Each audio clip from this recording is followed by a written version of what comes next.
Dear students, welcome to Rayons classes.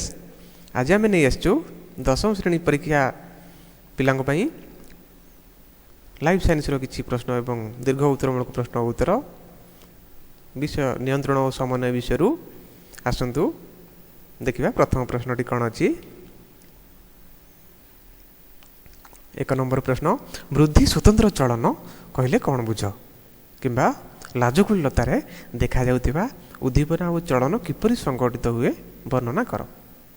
गोटे लाजकुली उत्तर, गोटे लाजकुली बा टच मे नट लतार डाल बा पत्र को छुई देवा मात्रे तार पत्र गुड़िक संकुचित हो झाउली पड़े और किछि समय पर से गुड़िक पूर्व स्वाभाविक अवस्था को फेरी आसती। तेणु लाजकुलतार संकोचन गोटे भौतिक परिवर्तन। पिला माने जेहेतु यह 8 ରୁ 10 मिनिट पर मूल अवस्था को फेरी आसूची, लाजकुलता को छुईला झाउली पड़ुची एवं 8-10 मिनिट पर मूल अवस्था को फेरी आसूची। तेणु यह गोटे भौतिक परिवर्तन। एपरी स्पर्शजनित उद्दीपना जोगु उद्भिदरे वृद्धि संगठित हुए नहीं। एपरी स्पर्शजनित उद्दीपना जोगु आमर जो स्पर्श सी मध्य गोटे उद्दीपना बा बाह्य उद्दीपना।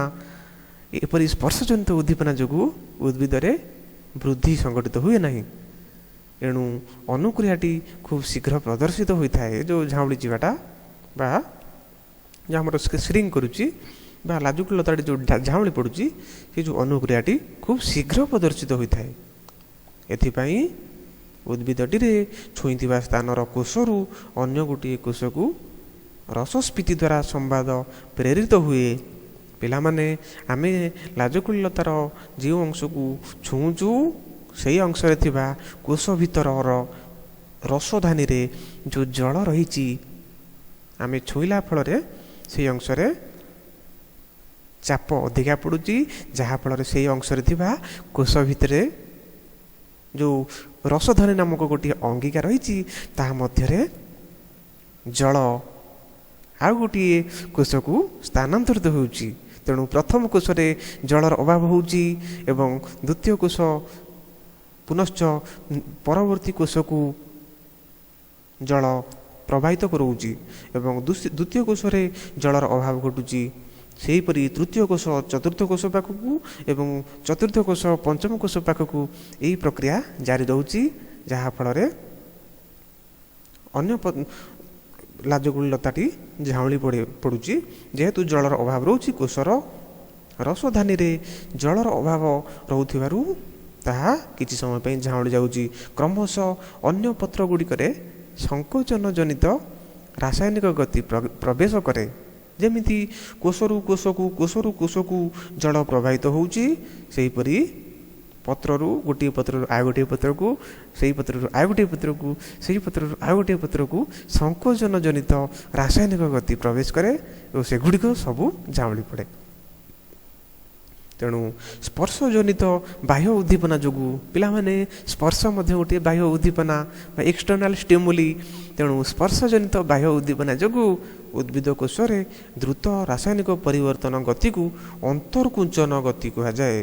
जो स्पर्शजनित बाह्य उद्दीपना जोगु जो द्रुत रासायनिक परिवर्तित होउची, लाजकुलतारे जो द्रुत रासायनिक परिवर्तन होउची सेही प्रकार गति को अंतकुंचन गति कहा जाए। पिला माने तापर देखिबा द्वितीय प्रश्नटी कौन अछि? द्वितीय प्रश्नटी हमर स्नायु कोषर विभिन्न अंश को कौन कहा जाए वर्णना कर। चित्र अनावश्यक। उत्तर, अन्य जीवकोष परी स्नायु कोष रे गोटे न्यष्टि और कोष जीवक रही। पिला माने जेमती आमर जीव शरीर बा मनीष शरीर कोष रे गठित, तेणु अन्य कोष परी स्नायु कोष रे गोटे न्यष्टि और कोष जीवक रही। जेमती अन्य कोष मानकरे न्यष्टि बा न्यूक्लियस रही, कोष जीवक बा साइटोप्लाज्म रही, सेहीपरि स्नायु कोष रे मध्य गोटे न्यष्टि और गोटे कोष जीवक रही। न्यष्टि थिबा अंश को सेल बॉडी कहा जाए। पिला माने न्यष्टि इटा होची स्नायु कोषर न्यष्टि बा न्यूक्लियस। न्यष्टि थिबा अंश को सेल बॉडी कहा जाए। एटा होची पिला माने स्नायु कोषर सेल बॉडी। न्यष्टि थिबा अंश को सेल बॉडी कह जाए। प्रत्येक स्नायुकोशर गोटे पटरे अनेक गुड़िए क्षुद्र शाखायित तंतु थाए। ये जो प्रत्येक स्नायुकोशर गोटे पटरे अनेक गुड़िए क्षुद्र शाखायित तंतु रही।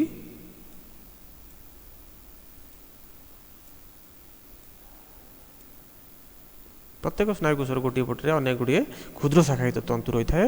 एगुड़ी को डेंड्राइट कह जाए। तेणु एगुड़ी हूँ डेंड्राइट।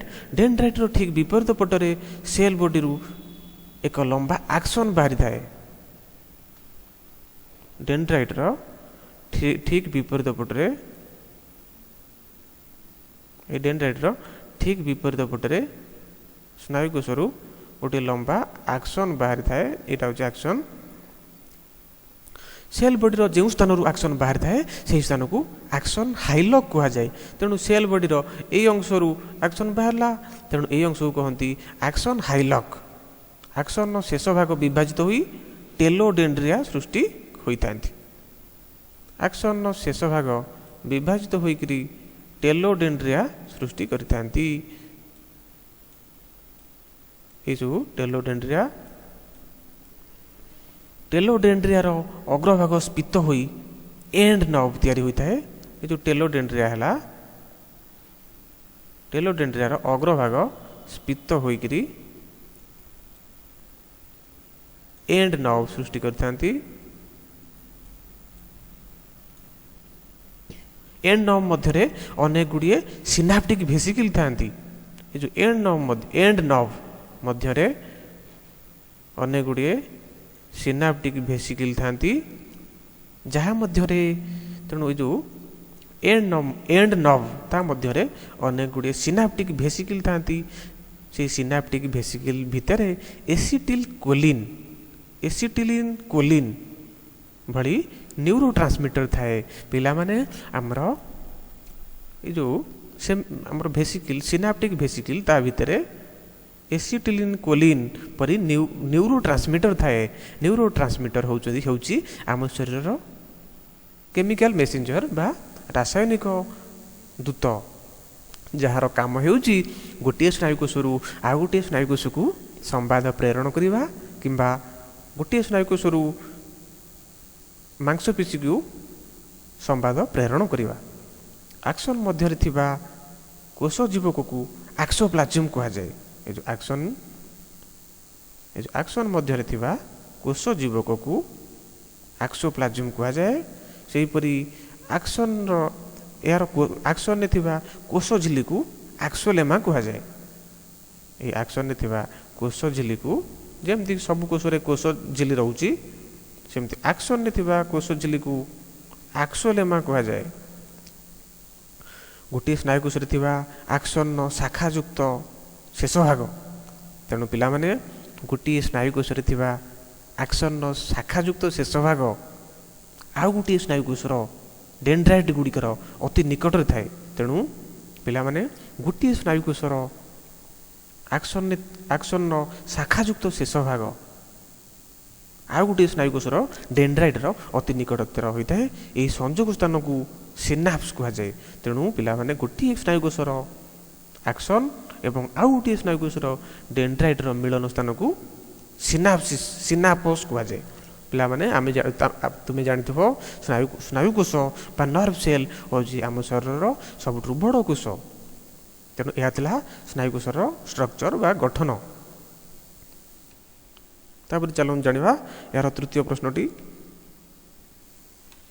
यार तृतीय प्रश्नटी है स्नायविक पद्धति और रासायनिक पद्धति मध्य पार्थक्य दर्शाओ। स्नायविक पद्धति पिला माने तुमे माने जानिथिबो मनीष शरीर रे बा जीव शरीर रे समस्त कार्यर नियंत्रण और समन्वय दुईटी प्रक्रिया समाहित होता है। गोटे हूँ स्नायविक पद्धति रे एवं आउ गोटे प्रोसेस हूँ रासायनिक पद्धति रे। तेणु मनीष शरीर समस्त क्रियार नियंत्रण और समन्वय स्नायविक पद्धति रे होता है एवं रासायनिक पद्धति रे होता है। आमे वर्तमान पार्थक्य देखिबा स्नायविक पद्धति और रासायनिक पद्धति मध्य की पार्थक्य रही अछि। प्रथम पिला माने देखंतु स्नायविक पद्धति ଏହି ପ୍ରକ୍ରିୟାରେ ସ୍ନାୟୁକୋଷ ଗୁରୁତ୍ୱପୂର୍ଣ୍ଣ ଭୂମିକା ଗ୍ରହଣ କରିଥାଏ। ସ୍ନାୟବିକ ଆମ ଶରୀରରେ ଯେଉଁ ନିୟନ୍ତ୍ରଣ ଓ ସମନ୍ୱୟ ହେଉଛି ତାହା ଦୁଇଟା ପ୍ରୋସେସ୍ରେ ହେଉଛି, ଗୋଟେ ସ୍ନାୟବିକ ପଦ୍ଧତି ଆଉ ଗୋଟିଏ ହେଉଛି ରାସାୟନିକ ପଦ୍ଧତି। ସ୍ନାୟବିକ ପଦ୍ଧତିରେ ସ୍ନାୟୁକୋଷ ବା ନର୍ଭ ସେଲ୍ ଗୁରୁତ୍ୱପୂର୍ଣ୍ଣ ଭୂମିକା ଗ୍ରହଣ କରିଥାଏ। ଏହି ପଦ୍ଧତିରେ କୌଣସି ନିର୍ଦ୍ଦିଷ୍ଟ କୋଷର ଆବଶ୍ୟକତା ନଥାଏ। ପିଲାମାନେ ଆମ ଶରୀରର ଯେଉଁ ନିୟନ୍ତ୍ରଣ ଆଉ ସମନ୍ୱୟ ପଦ୍ଧତି ହେଉଛି, ରାସାୟନିକ ପଦ୍ଧତିରେ ବିଭିନ୍ନ ଅନାଳ ଗ୍ରନ୍ଥି ବା ଅନ୍ତଃସ୍ରାବୀ ଗ୍ରନ୍ଥି ଦ୍ୱାରା ହେଉଛି।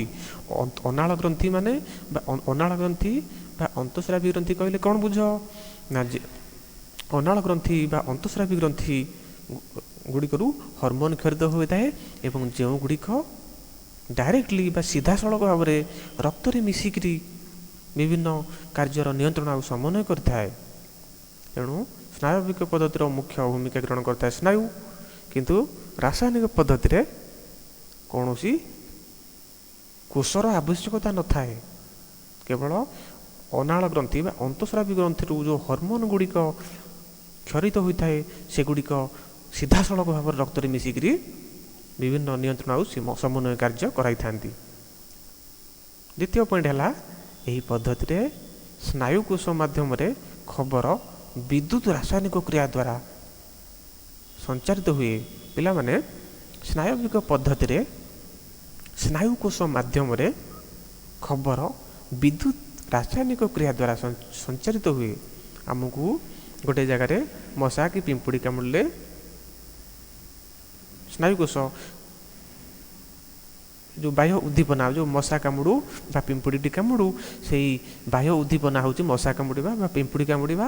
ସେଇ ବାହ୍ୟ ଉଦ୍ଦୀପନାକୁ ସ୍ନାୟୁକୋଷ ଗ୍ରହଣ କରିକିରି ବିଦ୍ୟୁତ୍ ରାସାୟନିକ କ୍ରିୟା ଦ୍ୱାରା ମସ୍ତିଷ୍କକୁ ଜଣାଏ ବା ବିଦ୍ୟୁତ୍ ରାସାୟନିକ କ୍ରିୟା ଦ୍ୱାରା ସଞ୍ଚରିତ ହୁଏ।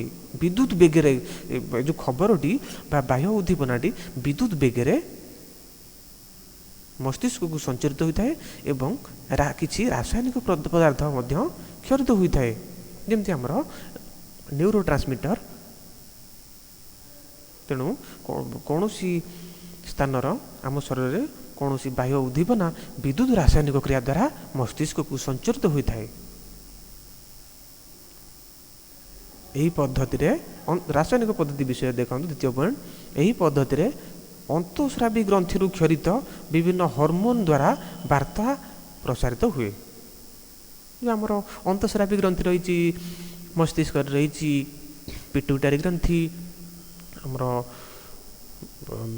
ହୃତ୍ପିଣ୍ଡ ପାଖରେ ରହିଛି ଥାୟାମସ୍ ଗ୍ରନ୍ଥି, ବୃକ ଦୁଇ ପାର୍ଶ୍ୱରେ ରହିଛି ଆଡ୍ରିନାଲ୍ ଗ୍ରନ୍ଥି, ଟେଷ୍ଟିସ୍, ଓଭାରି, ଏ ଯେଉଁ ଅନ୍ତଃସ୍ରାବୀ ଗ୍ରନ୍ଥି ବା ଅନାଳ ଗ୍ରନ୍ଥି ରହିଛି, ସେଥିରୁ ଯେଉଁ ହର୍ମୋନ୍ କ୍ଷରିତ ହୋଇଥାଏ ସେଇଟା ରାସାୟନିକ ପଦ୍ଧତିରେ ବିନିଯୋଗ ହୁଏ। ଏସିଟିଲ୍ କୋଲିନ୍ ନାମକ ଏକ ରାସାୟନିକ ପଦାର୍ଥକୁ ସ୍ନାୟବିକ ସଞ୍ଚାରକ କୁହାଯାଏ। ଏସିଟିଲ୍ କୋଲିନ୍ ନାମକ ଏହା ଗୋଟିଏ ରାସାୟନିକ ପଦାର୍ଥ। ପିଲାମାନେ ଆମେ ଅତ୍ୟଧିକ ଭୟ ସମୟରେ ଏଗୁଡ଼ିକ, ଫର୍ ଏକ୍ଜାମ୍ପଲ୍, ଆମେ ହଠାତ୍ ଗୋଟିଏ ବାଘକୁ ଦେଖିଲୁ, ତେଣୁ ସେହି ସମୟରେ ଆମେ ଅଧିକ ନର୍ଭସ୍ ହୋଇଯାଉ। ତେଣୁ କ'ଣ ହୁଏ ନା, କିଛି ନ୍ୟୁରୋ ଟ୍ରାନ୍ସମିଟର ବା କେମିକାଲ ମେସେଞ୍ଜର ବା ରାସାୟନିକ ଦୂତ ଯାହା କୁହାହେଉଛି, କିଛି ରାସାୟନିକ ଜିନିଷ ଯାହାର ନାଁ ହେଉଛି ଏସିଟିଲ୍ କୋଲିନ୍ ନାମକ ଏକ ରାସାୟନିକ ପଦାର୍ଥକୁ ସ୍ନାୟବିକ ସଞ୍ଚାରକ କୁହାଯାଉଛି। ତାମାନେ ଯେଉଁ ସ୍ନାୟବିକ ଆବେଗ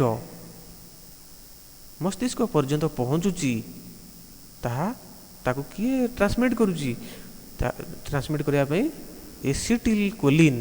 ତେଣୁ ଏସିଟିଲ୍ କୋଲିନ୍ ଯେଉଁଟାକି ଆମର ଝରୁଛି,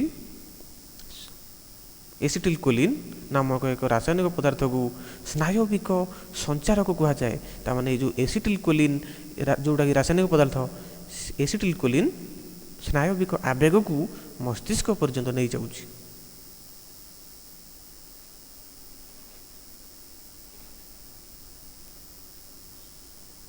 याद्वारा परवर्ती स्नायुकोशर डेंड्राइट रे एक नुआ विद्युत रासायनिक आवेग सृष्टि हुए। तेणु स्नायुकोशर शेष भाग जोटा कि एक्शन गोटे स्नायुकोशर एक्शन आउ गोटे स्नायुकोशर डेंड्राइट सहित कनेक्शन हो रही है। तेणु ये जो एसिटिल कोलिन द्वारा परवर्ती स्नायुकोशर डेंड्राइट रे एक नुआ विद्युत रासायनिक आवेग इलेक्ट्रिक केमिकल इम्पल्स सृष्टि हुए। ये जो केमिकल एसिटिल कोलिन द्वारा आउ गोटे स्नायुकोशर नुआ विद्युत रासायनिक आवेग सृष्टि हुए। रासायनिक पद्धतिर 3 नंबर यही पद्धति रे कौन सी निर्दिष्ट हार्मोन आवश्यकता न थाए।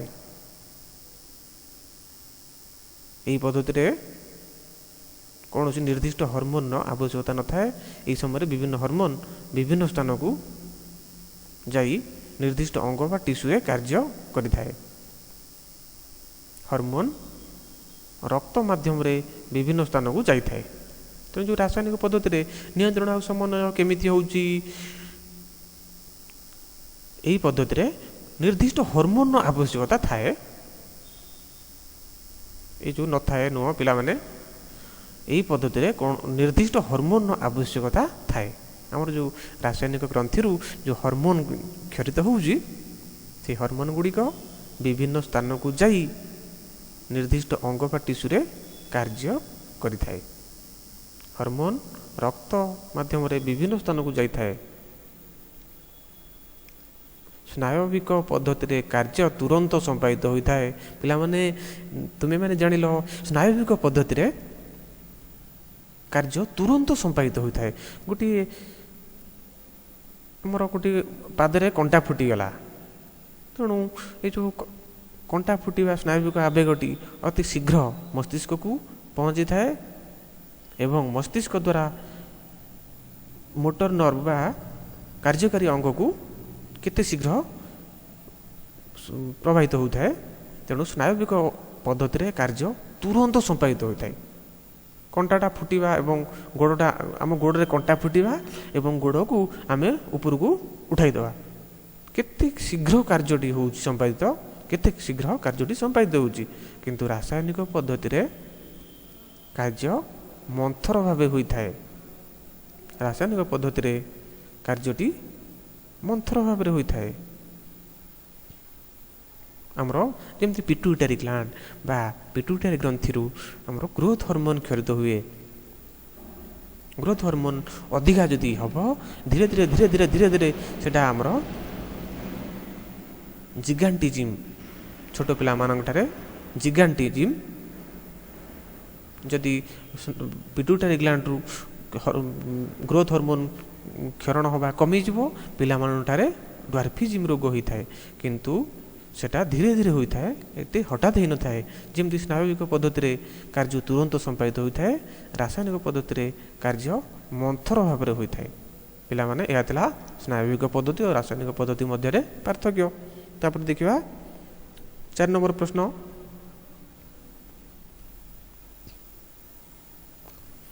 चार नंबर प्रश्नटी पिला माने देख, चलन शक्तिर नियंत्रण बा गति नियंत्रण कहले कौन बुझ।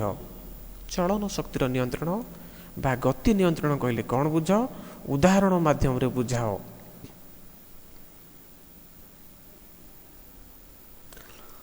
आमे देखू गोटे सूर्यमुखी गछर फूल सकाळ बेला पूर्व आड़ को रही, किंतु संध्या बेले अस्तगामी सूर्य पश्चिम आड़ को ढलिकी रही थाए।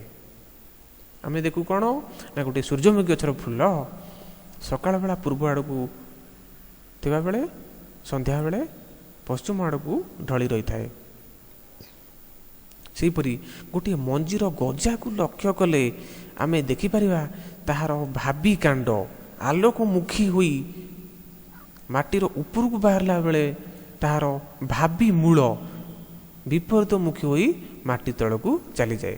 तेणु गोटे मंजीर गजा जिते होउची आमे देखिबा कौन ना कांडटा आलोक आड़ को ऊपर को बाहर बेले तार मूलटी विपरीत मुखी हुई माटी भीतर को चली जाए।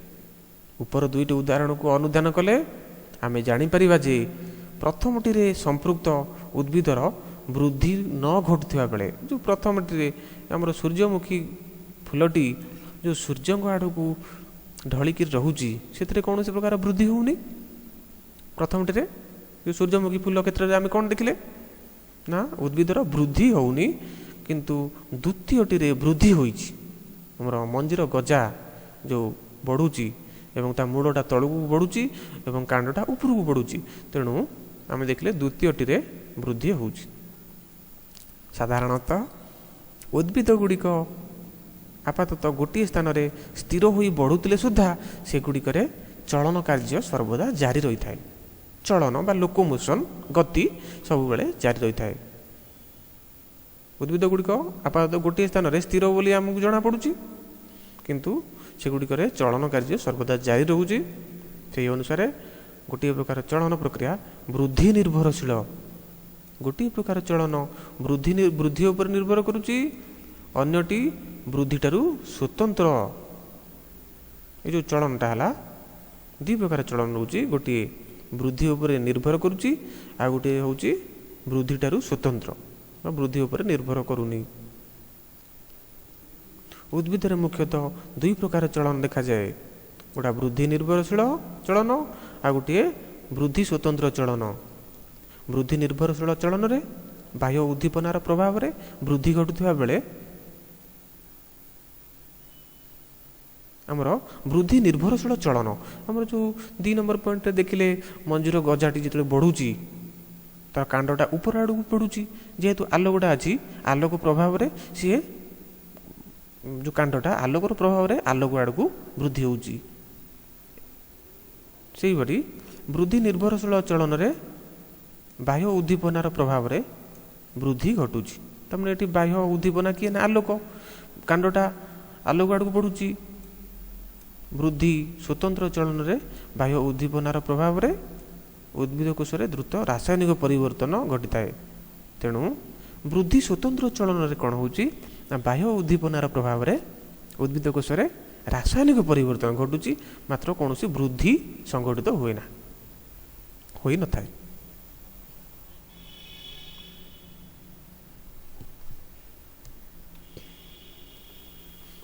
ତାପରେ ପିଲାମାନେ ଦେଖିବା ଆମର 5 ନମ୍ବର ପ୍ରଶ୍ନଟି କ'ଣ ଅଛି, ମଣିଷରେ ନିୟନ୍ତ୍ରଣ ଓ ସମନ୍ୱୟ କିପରି ହୁଏ ବୁଝାଅ।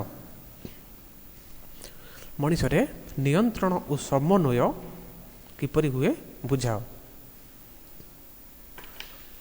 ମଲ୍ଲି ଫୁଲର ବାସନା ଆମକୁ ଆକର୍ଷଣ କରେ, ମାତ୍ର ପଚା ଶବର ଦୁର୍ଗନ୍ଧ ଠାରୁ ଆମେ ଆପେ ଆପେ ଦୂରେଇ ଯାଉ। ମଲ୍ଲି ଫୁଲଟା ଯେଉଁଠି ବାସୁଥିବ ଆମକୁ ଆକର୍ଷଣ କରେ, ମାତ୍ର ପଚା ଶବଠାରୁ ଆମେ ଦୂରେଇ ଯାଉ। ଗୋଟିଏ ସୁନ୍ଦର ଫୁଲକୁ ଆମେ ଭଲ ଭାବରେ ଦେଖୁ, କିନ୍ତୁ ହଠାତ୍ ଏକ ପୋକ ଆମ ଆଖି ଆଡ଼କୁ ଆସିଲେ ଆଖି ପତା ଆପେ ଆପେ ବନ୍ଦ ହୋଇଯାଏ। ପିଲାମାନେ ତୁମେ ଏହା ବିଷୟରେ ଭଲ ଭାବରେ ଅଭ୍ୟସ୍ତ। ଏହିସବୁ ଘଟଣା ଆମ ଶରୀରର ସ୍ନାୟୁ ଓ ସମ୍ବେଦକ ଅଙ୍ଗ ଦ୍ୱାରା କାର୍ଯ୍ୟକାରୀ ହୋଇଥାଏ। ପିଲାମାନେ ଏହିସବୁ ଘଟଣା ଆମ ଶରୀରର ସ୍ନାୟୁ ବା ନର୍ଭ, ଆମର ସ୍ନାୟୁ ଏବଂ ସମ୍ବେଦକ ଅଙ୍ଗ ବା ସେନ୍ସ ଅର୍ଗାନ, ଆମର ଯେଉଁ ସେନ୍ସ ଅର୍ଗାନ ଅଛି ପଞ୍ଚେନ୍ଦ୍ରିୟ, ଚର୍ମ, ଆଖି, ନାକ, କାନ, ଜିହ୍ୱା, ତେଣୁ ଆମର ଯେଉଁ ଏହିସବୁ ଘଟଣା ଆମର ନର୍ଭ ବା ସ୍ନାୟୁ ଦ୍ୱାରା ହେଉଛି ଏବଂ ତା ସହିତ ସମ୍ବେଦକ ଅଙ୍ଗ ଦ୍ୱାରା କାର୍ଯ୍ୟକାରୀ ହେଉଛି। ଆମର ସ୍ନାୟୁ ଓ ସମ୍ବେଦକ ଅଙ୍ଗକୁ ନେଇ ସ୍ନାୟୁତନ୍ତ୍ର ଗଠିତ ହୋଇଛି। ଆମ ଶରୀରରେ ଗୋଟିଏ ସ୍ନାୟୁତନ୍ତ୍ର କାର୍ଯ୍ୟକାରୀ କରୁଛି, ଯେଉଁଟାକି ସ୍ନାୟୁ ଆଉ ସମ୍ବେଦକ ଅଙ୍ଗକୁ ନେଇ ଗଠିତ। ପରିବେଶରେ ଘଟୁଥିବା ବିଭିନ୍ନ ଘଟଣା ବିଷୟରେ ପରିବେଶରେ ଘଟୁଥିବା ବିଭିନ୍ନ ଘଟଣା ବିଷୟରେ ସ୍ନାୟୁତନ୍ତ୍ର ପ୍ରାଣୀକୁ ଜଣାଏ। ଆମର ଯେଉଁ ଶରୀରରେ ଯେଉଁ ସ୍ନାୟୁତନ୍ତ୍ର କାର୍ଯ୍ୟ କରୁଛି ସେଇଟା ସ୍ନାୟୁତନ୍ତ୍ର ଆମକୁ ଜଣାଇଥାଏ ପ୍ରାଣୀ ନିଜକୁ ସୁହାଇଲା ଭଳି କାର୍ଯ୍ୟ କରି ପରିବେଶ ସହ ଖାପ ଖୁଆଇ ବଞ୍ଚେ। ତେଣୁ ପରିବେଶରେ ଘଟୁଥିବା ବିଭିନ୍ନ ବିଷୟରେ ବିଭିନ୍ନ ଘଟଣା ବିଷୟରେ ଆମକୁ କିଏ ଅବଗତ କରୁଛି ନା ସ୍ନାୟୁତନ୍ତ୍ର ଅବଗତ କରୁଛି।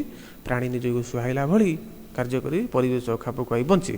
ତେଣୁ ସ୍ନାୟୁତନ୍ତ୍ର ଆମ ଶରୀରର ଅନ୍ୟ ସମସ୍ତ ଅଙ୍ଗ ଓ ସ୍ନାୟୁତନ୍ତ୍ରର କାର୍ଯ୍ୟ ନିୟନ୍ତ୍ରଣ କରେ। ତେଣୁ ସ୍ନାୟୁତନ୍ତ୍ର ଆମ ଶରୀରର ସମସ୍ତ ଅଙ୍ଗ ଆଉ ବିଭିନ୍ନ ଯେଉଁ ସିଷ୍ଟମ୍ ରହିଛି ତା'ର କାର୍ଯ୍ୟକୁ ନିୟନ୍ତ୍ରଣ କରେ ଓ ବିଭିନ୍ନ ଅଙ୍ଗ ମଧ୍ୟରେ ସମନ୍ୱୟ ରକ୍ଷା କରେ। ଖାଦ୍ୟ ଗ୍ରହଣ କରିବା ପାଇଁ खाद्य ग्रहण पाई एक गुरुत्वपूर्ण खाद्य ग्रहण प्राणी पाई एक गुरुत्वपूर्ण कार्य किंतु खाद्य अखाद्य को चिन्हवा अधिक गुरुत्वपूर्ण से जैविक विवर्तन जो जैविक विवर्तन आगर आम मांकड़ थे धीरे धीरे मांकड़ विभिन्न विवर्तन माध्यम आम यही स्टेज रे बा मॉडर्न मनीष हिसाब से आम एबे डेभलप करूँ से जैविक विवर्तन कौन होती ना स्नायुतंत्र मुख्य अंग सबु प्राणीर पाटी पाखापाखि रही स्नायुतंत्र सबू जाक अंग मुख्य अंग सबू हमर ब्रेन हो स्पाइनल कॉर्ड हो एवं जेतिक सेंस ऑर्गन रही संवेदक अंग रही सब पाटी पाखापाखि रही कारण आम स्नायु द्वारा भल खाद्य अखाद्य को आम डिफरेन्शिएट बा पार्थक्य करूँ भ्रूण अवस्था मेरुदंडी प्राणी शरीर उपरी भाग में स्नायुतंत्र एक नलिका भाव प्रकाश पाए पिला माने भ्रूण अवस्था जो भ्रूण आमर भ्रूणटा पुजुग्मक स्त्री जुग्मक मिसी जुग्मज या जुग्मजरू भ्रूणर उत्पन्न है तेणु मातृगर्भरे जो भ्रूण अवस्था मेरुदंडी प्राणी शरीर उपरी भाग में स्नायुतंत्र एक नलिका भाव प्रकाश पाए तेणु माने माँ पेटे थिला बेले मेरुदंडी प्राणी मानकर स्नायुतंत्र एक नलिका भाव प्रकाश पाए यही नलिकार अग्रभाग मोटा हो मस्तिष्क हुए एवं नलिकार पछभाग सुषुम्ना कांड में परिणत हुए जोटा कि स्नायुतंत्र मुख्य अंश यह आम शरीर नियंत्रण और समन्वय पिला माने आज 5टी प्रश्नर उत्तर आलोचना करागला नेक्स्ट क्लास रे अन्य प्रश्नर उत्तर मध्य करा। Thank you.